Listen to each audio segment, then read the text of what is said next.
Hola, buenos días. Yo soy Natalia McPherson Vega y del tema que les voy a hablar el día de hoy es del funcionalismo. Bueno, para empezar, quisiera decir sus características más relevantes. La primera, como podemos ver en la presentación, es que la mente y el cuerpo las considera un monismo psicofísico antirreduccionista. ¿Qué quiere decir con esto? Que el cuerpo y la mente es una sola sustancia, que no se pueden separar y no se pueden reducir una con la otra, es decir, no se puede reducir la mente con el cuerpo ni el cuerpo con la mente. El segundo punto, como podemos observar, es que está pegado al empirismo y el asocialismo, lo cual refiere a la tabula rasa, y como ya sabemos, la tabula rasa quiere decir que venimos en blanco y todo lo que aprendemos lo aprendemos en el mundo, ya que no venimos con ideas, venimos en blanco. La tercera característica de esta psicología es que considera la mente activa, ya que se considera creativa y también se considera que tenemos cierto grado de libertad, ya que podemos ejercer una elección de nuestros hábitos. El siguiente punto es que se considera una psicología centralista, ya que dice que el origen de la conducta está en el interior del organismo, no de la naturaleza. Por otro lado, también se le considera una psicología basada en la ciencia natural, ya que muchos de estos autores opinan que la psicología debería de apegarse a lo que se hace en la ciencia, como se aprende física, química o biología, ya que desde su punto de vista no necesitan lo social. Y ya en el último punto podemos observar cuáles eran los modelos de investigación, es decir, su metodología, en el cual podemos ver para empezar su introspección, lo cual trata más que nada de una reflexión sobre uno mismo. Es decir, si te sientes mal, ¿por qué te sientes mal? ¿Cómo te sientes cuando te sientes mal? ¿Por qué te hace sentir mal? ¿O qué piensas cuando estás mal? En la cual se encuentra una diferencia con el estructuralismo, ya que en él se hacía la introspección por otra persona y en el funcionalismo se hace pensar al mismo individuo sobre la forma en la que se siente. El siguiente sería la observación, que más que nada es describir el objeto, hacer una hipótesis e intentar interpretar el evento. Y por último sería la experimentación y la comparación, que más que nada es una psicología comparada, la cual consiste en comparar la conducta humana con la conducta animal y intentar sacar una conclusión al respecto. Ahora me gustaría mencionarles cuáles fueron sus antecedentes filosóficos de esta psicología.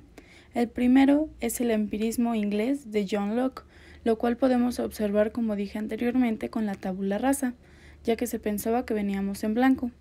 El segundo es el pragmatismo, del cual se encarga James, ya que es padre de esta rama, la cual plantea que todo conocimiento debe de ser práctico, ya que James decía que todo fenómeno existe para algo, es decir, tiene una finalidad. Ahora me gustaría mencionarles los antecedentes científicos que también tiene esta psicología. El primero es la selección natural de la teoría de Darwin, la cual retoman para decir que las conductas y sentimientos han sido elegidas por el organismo para sobrevivir. Después tenemos la adaptación, que sirve para que la especie o organismo se adapte a un entorno. Ahora, para ir entrando en el tema, me gustaría hablarles de un autor que es muy importante para esta psicología, que es William James, el cual podemos observar que aportó muchas cosas que a continuación les iré explicando poco a poco. Su propuesta principal, como estamos viendo en pantalla, era el de los elementos de un fenómeno psíquico, las cuales se dividían en tres, que era el estímulo, el procesamiento del estímulo y la respuesta conductual. El primero, que es el estímulo, es cuando una situación ambiental activa los sentidos. El segundo momento psíquico, que es el procesamiento, es cuando la situación ambiental se procesa. Y el tercero es cuando se produce una respuesta conductual a ese estímulo, lo cual se puede explicar mejor con lo que es la anatomía fisiológica, que el estímulo se va adquiriendo en las fibras aferentes y después se va procesando en el cerebro. Después se da la respuesta con las fibras eferentes.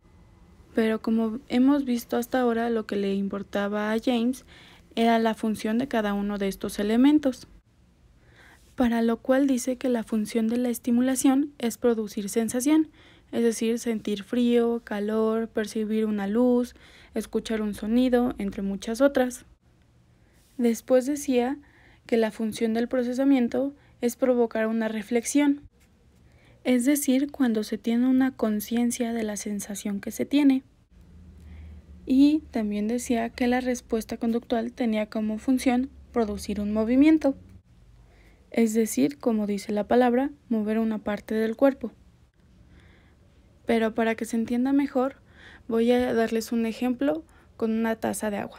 En primera instancia, cuando la tomes, las fibras aferentes van a tener una sensación de que está caliente, van a tener esa percepción. Después se va a llevar el proceso en el cerebro, una reflexión, una comprensión de que sí está caliente esa taza. Después se va a llevar a cabo la respuesta con las fibras eferentes, lo cual va a dar como respuesta un movimiento que va a hacer soltar la taza. Por consiguiente, podemos ver su segunda propuesta, que sería la teoría de la conciencia, para lo cual ocupa esta frase que estamos viendo en la presentación, que dice: uno nunca se puede bañar 2 veces en el mismo río, pues agua corre tras el agua, con la cual quiere decir que la conciencia no está estática, ya que siempre hay un constante cambio en el contexto o entorno en el que se encuentre. Otro punto que también pone en su teoría de la conciencia es que debe de estudiarse la conciencia completa, es decir, no debe partirse. Después está su tercera propuesta, que es su teoría del yo, en la cual propone que tenemos 2 yos, el yo conocedor y sujeto y el yo conocido y objetivo, los cuales se diferencian ya que el primero, que es el yo conocedor y sujeto, es innato, es decir, venimos con él, como podemos decir que es nuestra identidad, nuestra esencia, y por otro lado sabemos que esto lo estudian los filósofos.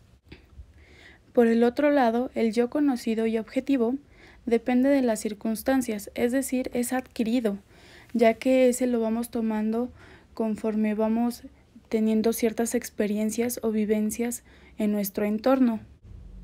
Es decir, que este es ya cómo te expresas ante una sociedad, el cual también sabemos que tiene otras facetas, que es el corporal, material, social y espiritual. Para que lo entiendas mejor, te podría dar un ejemplo, el cual sería el famoso dicho de los profesores que dicen que un niño es diferente en la escuela que en su casa, ya que es él mismo en la escuela y pues cambia de apariencia cuando está en su casa, que es su entorno social, porque le han enseñado, es decir, ha adquirido el conocimiento de que la mamá le ha de decir qué se siente y se debe de sentar. Su siguiente aporte de este autor es la teoría del hábito, el cual, para entenderlo mejor, nos da su frase de: si algo importante ha descubierto mi generación es que modificando los hábitos se puede modificar el destino, la cual la voy a ir explicando con los puntos que están en el mapa.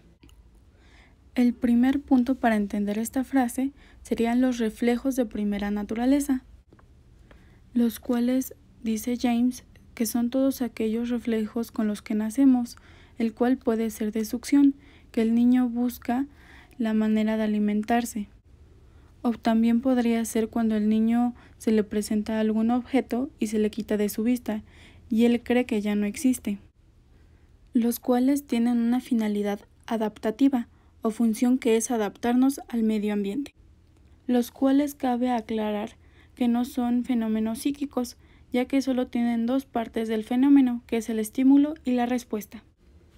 Después de estos reflejos sigue el aprendizaje por continuidad, el cual ya habla de una relación con el reflejo natural que anteriormente expliqué, que, retomando el ejemplo del bebé, podría dar como ejemplo cuando el bebé ya babea cada vez que ve el seno de la mamá, porque lo comienza a relacionar con comida. Es decir, que ya está creando un hábito, que sería babear al ver o oler el seno de la mamá. El siguiente punto sería la formación de hábitos, que sería la segunda naturaleza. el cual habla de modificar el hábito anteriormente hecho por el aprendizaje por continuidad, el cual sería que el individuo ya no babea cuando ve a su mamá, sino que babea cuando ve comida, el cual sería ya una formación de otro hábito, el cual cabe mencionar que va creando la esencia de ese individuo. Y para finalizar, el último punto es aquel que habla de la libertad, es decir, de la selección de hábitos, del cual hablábamos también en un inicio, que es la única libertad que tenemos, por la cual la mente es activa, la cual por ende, como dice el punto, habla de seleccionar los hábitos, y aparte de seleccionarlos, es también la libertad de cambiarlos, pero es complicado porque se necesita voluntad. Y también para crear un hábito, como ya sabemos, se necesitan 21 días para fortalecerlo. Y antes de pasar al siguiente punto, me gustaría dejar en claro que el hábito no es solo lo que se hace motrizmente, sino también implica lo que eres, y que igual la formación de hábitos se hace en los primeros 5 años de vida. Siguiendo con el tema, pasaríamos a su otra teoría, que es la teoría de la emoción, la cual, como se ve en la presentación, habla de por qué sientes una emoción, de dónde surge y por qué reaccionas a ella de tal modo. Para lo cual pondré un ejemplo de cuando llega un chavo y te da flores.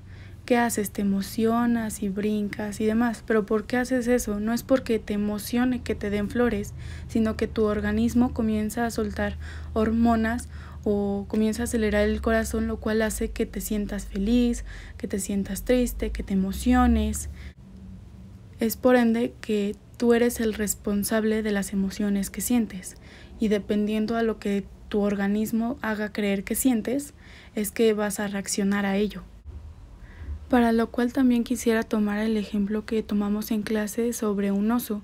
Tú no te espantas porque ves un oso, sino que tu organismo hace que te espantes, o sea, te espantas tú mismo porque tu corazón comienza a acelerar tu ritmo cardíaco y entonces tú sientes mucho miedo de ver al oso, pero no es porque el oso haya aparecido, sino porque tú mismo te has espantado.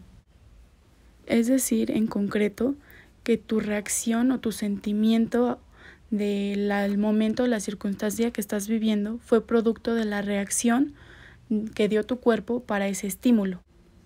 Para lo cual James dice que la psicología tiene que enseñar a la persona a controlar su reacción corporal, ya que así la persona va a poder controlar sus músculos para poder mandar señales al cerebro para poderse sentir bien en el momento necesario, es decir, que pueda controlar todas sus reacciones en un momento determinado. Y cabe mencionar que las emociones son reacciones de la conciencia.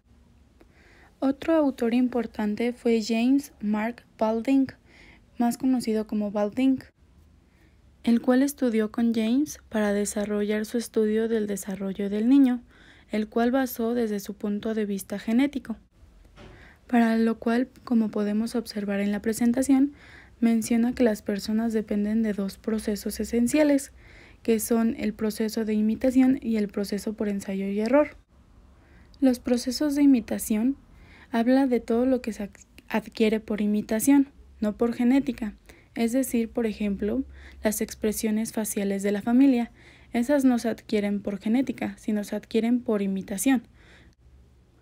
Los procesos por ensayo y error hablan más que nada de esos esfuerzos en donde te equivocas mucho, pero al final lo haces bien, y eso te genera tanto placer que puedes hasta eliminar una imitación. Es decir, que te permiten dejar la imitación por un lado para poder actuar de manera novedosa. Un ejemplo que puedo dar es cuando odias las matemáticas, pero comienzas a hacer ejercicios y ejercicios hasta que te salen bien y te comienza a agradar un poco, los comienzas a hacer más a menudo. Su segunda aportación de Balding es que produce 2 líneas de desarrollo para los 2 procesos psicológicos, los cuales son, como vemos en la presentación, cómo se desarrolla el pensamiento y cómo se va desarrollando el yo empírico y el yo conocido. En el desarrollo del pensamiento dice que el primer punto o el primer pensamiento es el prelógico, que es cuando un niño al principio no usa la lógica para resolver problemas, sino lo concreto. El segundo pensamiento se produce avanzando en la vida y es el pensamiento lógico. Ese se va ya más allá a la adolescencia. Y en el último pensamiento es cuando ya eres aún más grande y ya se ocupa el pensamiento hiperlógico. Todo esto de cómo se va el desarrollo del pensamiento se basa más que nada en cómo pensamos en diferentes etapas de nuestro desarrollo. Por otro lado, en el cómo se va desarrollando el yo empírico y el yo conocido, podemos ver en primera instancia lo que es el sensorio motriz, el cual quiere decir que es la primera forma en la que el niño puede verse a sí mismo, o en todo caso entenderse a sí mismo por sus sensaciones y sus movimientos. Después ya podemos ver a un yo más complejo, que es el yo proyectivo, que trata de cuando el niño piensa que su muñeco siente como él siente, es decir, que el niño está triste y el muñeco también piensa que está triste, es decir, que el niño proyecta lo que siente sobre otros. Y por último, se ve ya una forma de yo eyectivo, donde el niño ya es capaz de distinguir que una cosa es lo que él piensa y otra es lo que piensan los demás. En este último punto, o en estos últimos puntos del desarrollo del yo empírico y yo conocido, ya no importan mucho las edades. Otro autor funcionalista es Dewey, el cual da 2 puntos muy esenciales para esta psicología. Su primer gran aporte es la idea de su arco reflejo, el cual antes de los estudios de James se consideraba muy importante, ya que se pensaba que podría ser la base del estudio de la sensación y movimiento. Pero en sí su arco reflejo trataba de que una persona toca un estímulo, manda la señal y se integra en la corteza espinal o médula espinal, y rápidamente regresa con la señal, es decir, daba una acción. Por eso se pensaba que era la base del estudio de la sensación y el movimiento, aunque cabe aclarar que no llegaba al cerebro. Otro aporte que dio para el funcionalismo fue su cuestionamiento con el arco reflejo, en el cual critica o menciona que nunca funciona un arco reflejo sin un contexto, ya que dice que de nada sirve comprender el arco reflejo si no entiendo el contexto en donde se presenta. Y ya para finalizar, pasamos con el último autor del funcionalismo, que es James McQueen Gall, el cual fue el primer psicólogo en utilizar la palabra de test psicológico. Y su último aporte fue que se dedicó al desarrollo de las pruebas psicológicas, los cuales, como sabemos, son aquellos que se llevan a cabo en una entrevista, por ejemplo. Bueno, esto fue todo, espero y le hayan entendido a todos los puntos que mencioné. Muchas gracias por su atención. Espero que tengan un muy bonito día.